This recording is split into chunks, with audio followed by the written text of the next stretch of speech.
Mga investigasyon ng ICI sa flood control anomaly hindi maapektuhan ng resignation ni dating DPWH Secretary Babes Singson.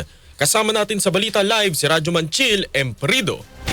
RMN Live Report!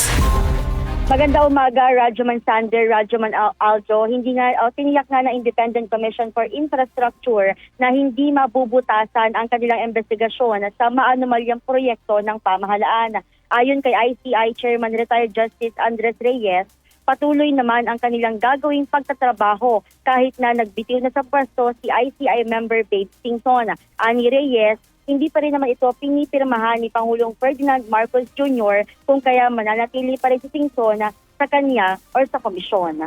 Hindi naman po, we can continue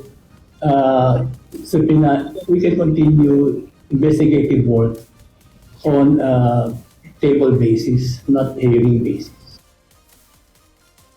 Samantala, kasamang Aljo, kasamang Sander, hanggang sa ngayon ay wala pa ring schedule na ibinababa itong Independent Commission for Infrastructure kung kailan dadalo sa pagdinig sina House Majority Leader Sandro Marcos at Davao Representative Paulo Pulong Duterte. Pero kung noon ay mahigpit na ang ICI para matiyak ang seguridad sa paligid ng opisina nito ngayong araw, ay kapansin-pansin na mas grabe yung pagbabantay nila at nagpakalat na nga ng security personnel sa naturang opisina. So tunog-tunugan kahapon na baka ngayong araw nga dumating itong si Presidential son Sandro Marcos maging si Representative Pulong Duterte. Inaalam pa naman ng DZXL-RMN Manila kung dadalo ba itong mga naturang kongresista ngayong araw at hihiling din ba ng executive session of closed-door hearing kagaya ng mga mambabata sa dumulog sa ICI kahapon.